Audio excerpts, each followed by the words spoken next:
America అధ్యక్షుడు Donald ట్రంప్తో విభేదాల వేళ టెస్లా అధినేత ఎలన్ మస్క్ కొత్త పార్టీపై ఆసక్తికర చర్చ జరుగుతోంది. కొత్త రాజకీయ పార్టీ ఏర్పాటు గురించి ప్రస్తావించిన ఆయన తాజాగా దీనిపై తన ఎక్స్ మాధ్యమంలో ఓటింగ్ నిర్వహించారు. ఆసక్తికరంగా 80% మంది దీనికి అనుకూలంగా ఓటు వేశారు. ఈ క్రమంలోనే ది అమెరికా పార్టీ అంటూ ఆయన చేసిన పోస్టు చర్చనీయాంశమైంది. అసలేం జరుగుతోందంటే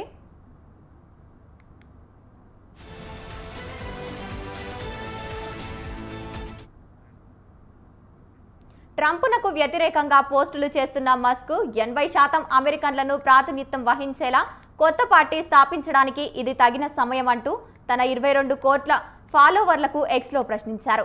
దీనికోసం పోల్ పెట్టారు. అనంతరం ఆ ఓటింగ్ ఫలితాన్ని ప్రకటిస్తూ ప్రజలు చెప్పారు, 80% మందికి ప్రాతినిధ్యం వహించేలా కొత్త పార్టీ ఇప్పుడు అవసరమే. దీన్ని 80% మంది అంగీకరించారు అని వెల్లడించారు. ది అమెరికా పార్టీ అంటూ మాస్క్ ఈ పోస్టు చేయడంతో ప్రపంచ కుబేరుడు ఇదే పేరుతో కొత్త పార్టీ పెట్టబోతున్నారంటూ ప్రచారం మొదలైంది. దీనిపై మాస్క్ నుంచి ఇంకా అధికారిక ప్రకటన మాత్రం రాలేదు.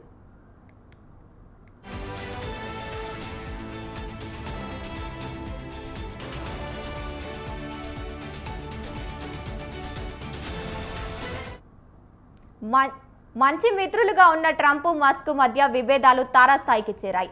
బహిరంగంగానే వీరిద్దరూ పరస్పర తీవ్ర ఆరోపణలు చేసుకుంటున్నారు. అధ్యక్షుల ఎన్నికల్లో ట్రంప్ విజయానికి తానే కారణమని మస్క్ చేసిన వ్యాఖ్యలు ట్రంప్ తోసిపుచ్చారు. తానెవరి సాయం లేకుండా నెగ్గానని సమర్థించారు. డోజ్ నుంచి తప్పించినందుకు మాస్క్కు అంత ఆక్రోశమని అధ్యక్షుడు పేర్కొన్నారు. ఇదే సమయంలో టెస్లా అధినేత కూడా సంచలన ఆరోపణలు చేశారు. లైంగిక వేధింపులు నిందితుడు జెఫ్రీ ఎస్ప్రెట్ కేసులో ట్రంప్ పాత్ర ఉందని, అందుకే ఈ కేసు దస్త్రాలను పూర్తి స్థాయిలో ప్రభుత్వం విడుదల చేయడం లేదని ఆరోపించారు. ఈ పరిణామాల వేళ మాస్క్ కొత్త పార్టీ చర్చ తీసుకోవడం ప్రాధాన్యం సంతరించుకుంది.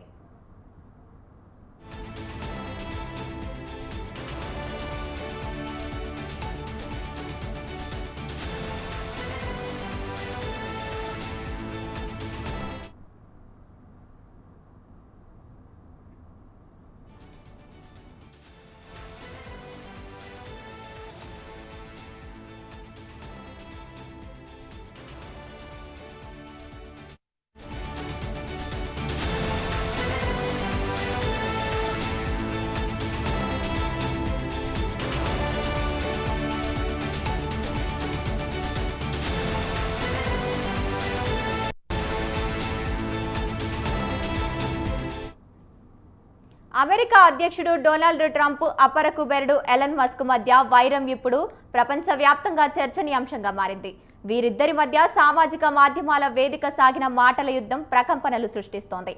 ఈ పరిణామాలపై అధ్యక్షుడు ట్రంప్ను ప్రశ్నించగా తాను బిజీగా ఉన్నానంటూ దాటవేశారు.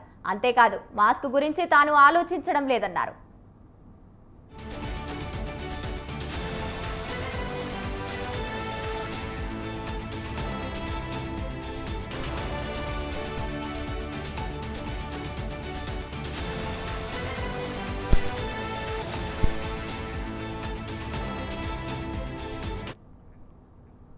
చాలా బిజీగా ఉన్నానని, చైనా, రష్యా, ఇరాన్ సంబంధిత విషయాలపై పనిచేస్తున్నానని చెప్పారు. ఎలన్ మస్క్ గురించి ఇప్పుడు ఆలోచించడం లేదన్నారు. ఆయన బాగుండాలని మాత్రమే కోరుకుంటా అని ట్రంప్ మీడియాకు బదులిచ్చారు.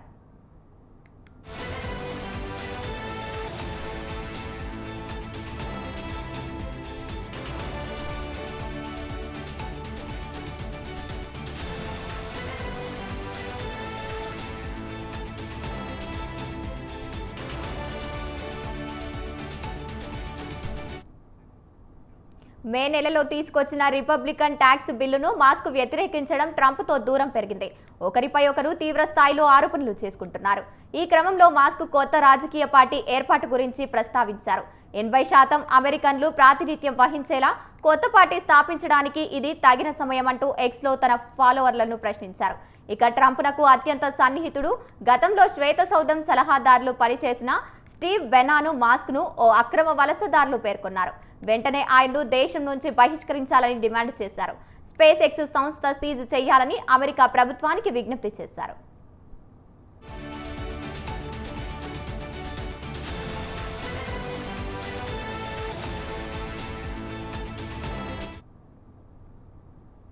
ప్రముఖ వ్యాపారవేత్త ఎలన్ మస్క్ నేతృత్వంలోని స్టార్లింక్ సంస్థకు భారతదేశంలో శాటిలైట్ కమ్యూనికేషన్ సేవలు అందించేందుకు లైసెన్స్ లభించింది.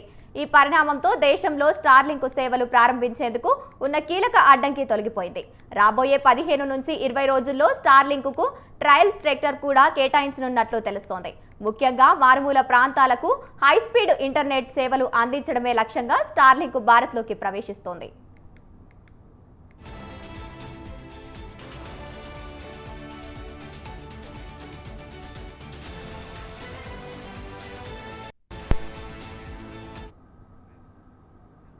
భారతీయ వినియోగదారులకు స్టార్లింక్ సేవల ధర ఎంత ఉంటుందనే దానిపై ఇప్పుడు అందరి దృష్టి నెలకొంది. గతంలో నెలవారీ ప్లాన్లు 3,000 నుంచి 7,000 వరకు ఉండొచ్చని అంచనాలు వెలువడ్డాయి.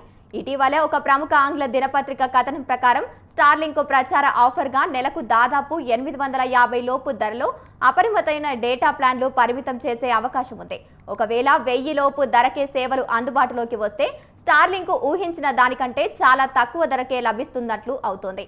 ఇది సాంప్రదాయ బ్యాండ్ బ్రాక్ సేవలను గట్టి పోటీ ఇచ్చే అవకాశం కూడా ఉంది.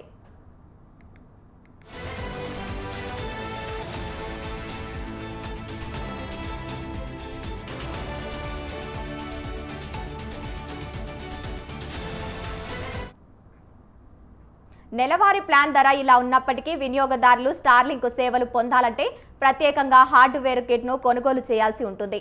ఈ కిట్లో శాటిలైట్ డిష్, వైఫై రూటర్ ఉంటాయి. ఈ కిట్ ధర 20,000 నుంచి 35,000 మధ్య ఉండొచ్చని అంచనా.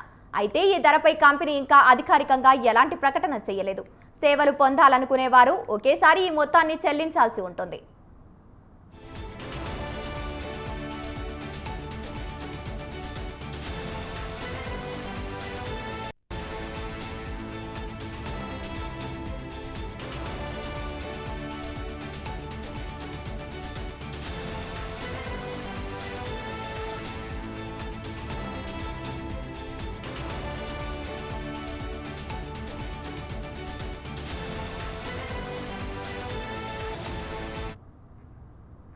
స్టార్లింక్ అనేది భూమికి సుమారు 550 కిలోమీటర్ల ఎత్తులో తక్కువ భూ కక్షల్లో తిరిగే వేలాది చిన్న ఉపగ్రహాల సమూహం. ఈ ఉపగ్రహాలు ఒకదానికి అనుసంధానమైన పనిచేస్తాయి. సాంప్రదాయ కేబుల్ ఆధారంగా ఇంటర్నెట్ సర్వీసెస్ ప్రొవైడర్లతో పోలిస్తే స్టార్లింక్ ద్వారా చాలా విస్తృతమైన ప్రాంతంలో అత్యంత వేగవంతమైన ఇంటర్నెట్ సేవలు అందించడం సాధ్యమవుతుంది. దీనివల్ల ప్రపంచవ్యాప్తంగా వినియోగదారులు హైస్పీడు, తక్కువ లేటెన్సీ ఇంటర్నెట్ అందుబాటులోకి వస్తుంది.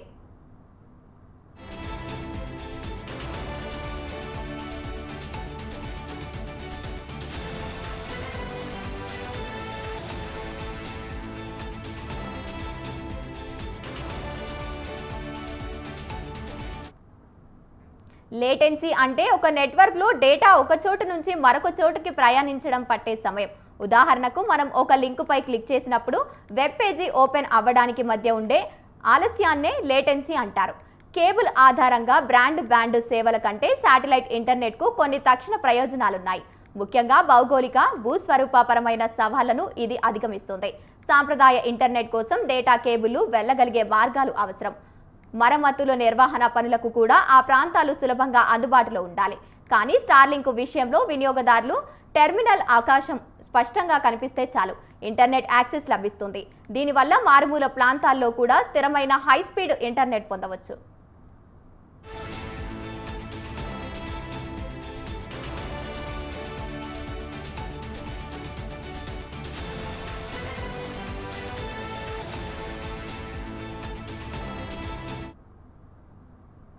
స్టార్లింక్ వెనుక ఉన్న సాంకేతిక కొత్తేమీ కాదు. భూమి మీద ఉన్న స్టేషన్ల నుంచి కక్షల్లో ఉపగ్రహాలకు సంకేతాలు పంపి ఆ ఉపగ్రహాలు తిరిగి అదే లేదా మరో స్టేషన్కు డేటాను చేరవేసే శాటిలైట్ ఆధారిత ఇంటర్నెట్ వ్యవస్థ దశాబ్దాలుగా ఉంది. గతంలో భూమికి దాదాపు 30,000 కిలోమీటర్ల ఎత్తులో ఉండే ఒకే ఒక్క భూస్థిర ఉపగ్రహం ద్వారా ఈ సేవ అందేవి. దీనివల్ల డేటా ప్యాకెట్లు 50 రెట్లు ఎక్కువ దూరం ప్రయాణించాల్సి వచ్చేది. ఫలితంగా లేటెన్సీ కూడా ఎక్కువగా ఉండేది. స్టార్లింక్ ప్రకారం నేటి లియో ఉపగ్రహాలు లేటెన్సీ సుమారు 25 మిల్లీమీటర్లు కాగా భూస్థిర ఉపగ్రహాల ద్వారా అదే ఇంటర్నెట్ సేవలు లేటెన్సీ 600 మిల్లీ సెకండ్ల పైన ఉంటుంది.